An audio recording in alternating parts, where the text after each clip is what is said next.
আসসালামু আলাইকুম বন্ধুরা। ১৫ জন সেনা কর্মকর্তাকে আদালত থেকে কারাগারে পাঠানো হয়েছে গুম, খুন ও হত্যার অভিযোগে। এটা শুনে আপনারা খুশি হওয়ার কিছু নেই। একটা জিনিস মাথায় রাখতে হবে, ২৪শে জুলাই আগস্ট আন্দোলনের সময় সেনাবাহিনী কিন্তু আ ভালো ভূমিকা পালন করেছেন।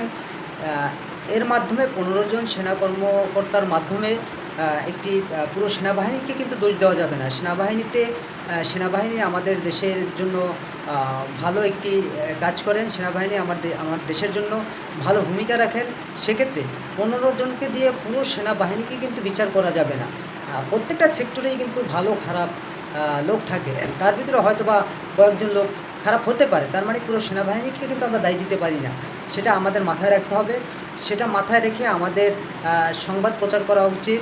যারা ইউটিউবে কাজ করেন তাদেরও বুঝে শুনে নিউজ করা উচিত। কারণ ভুল ব্যাখ্যা দিয়ে কখনো মানুষকে বিভ্রান্ত করবেন না। হ্যাঁ, সেনাবাহিনী ১৫ জন অপরাধ করতে পারে, তাদের আইনি প্রক্রিয়ায় বিচার হবে। সেটা তো অবিশ্বাস্য কিছু না, তাই না? তাদের বিচার হবে, ডেফিনেটলি বিচার হবে। কিন্তু পুরো সেনাবাহিনীকে কিন্তু আমরা দায়ী করতে পারি না। পুরো সেনাবাহিনী কিন্তু অপরাধের সাথে যুক্ত ছিলেন না। যারা যুক্ত ছিলেন তাদের বিচার হবে দেশে। যারা যুক্ত ছিলেন না তাদের বিচার হবে না। আমরা যেটা মনে করি, ম্যাক্সিমাম ক্ষেত্রেই সেনাবাহিনী ভালো ভূমিকা পালন করেন দেশের জন্য। দেশের জন্য সেনাবাহিনী আমাদের অত্যন্ত ভালো একটি সম্পদ। এই সেনাবাহিনীকে কিন্তু কলঙ্কিত করা যাবে না। আমাদের দেশের সেনাবাহিনী প্রত্যেকটা সেক্টরে যাই দেখেন, সেনাবাহিনী ভালো ভূমিকা পালন করে। আজকে আপনি পুলিশের কাছে যে বিচার পাবেন না বা মামলা নেবেন না, তো সেনাবাহিনীর কাছে যাবেন, ভালো পরামর্শ দিবে আপনাকে। আপনি কোন পথে আগালে আপনি ভালো থাকতে পারবেন এবং ভালো আপনার উপকার হবে, সে পরামর্শ কিন্তু তারা দিয়ে দিবে। তার মানে আমি এটা বোঝাতে চাচ্ছি আপনাকে, ১৫ জন সেনা কর্মকর্তাকে আদালত থেকে কারাগারে পাঠানো হয়েছে গুম, খুন ও হত্যার কারণে।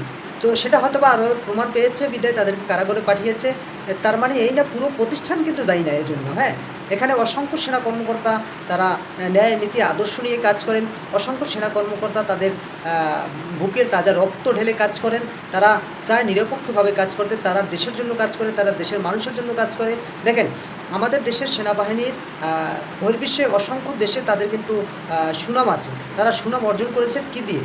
তারা সুনাম অর্জন করেছে তাদের কাজ, তাদের মেধা, তাদের ধ্যান জ্ঞান দিয়ে তারা সুনাম অর্জন করেছে। আপনার সেনাবাহিনীতে চাকরি নেওয়া কিন্তু চারটিখানি কথা না। সেনাবাহিনীতে যারা চাকরি নেয় তারা অবশ্যই অভিজ্ঞ। তারা বিভিন্ন ট্রেনিংয়ের মাধ্যমে কিন্তু সেনাবাহিনীতে চাকরি নেয়। সো আমরা সেনাবাহিনীকে ছোট করে দেখার মতো কোনো সুযোগ নেই। সেনাবাহিনী আমাদের দেশের সম্পদ, সেনাবাহিনী আমাদের সম্পদ। তো সেনাবাহিনী গুটি কয়েক সেনাবাহিনী যারা অপরাধ করেছেন তাদের বিচার হবে, ডেফিনেটলি বিচার হবে। এটা আইনি প্রক্রিয়ার মাধ্যমে। তাই বলে আমরা পুরো সেনাবাহিনীকে কখনোই কলঙ্কিত করব না, বিভ্রান্তমূলক নিউজ প্রচার করব না, যাতে করে সেনাবাহিনী আমাদের দেশের সম্পদ, সেনাবাহিনী যাতে ছোট না হয়।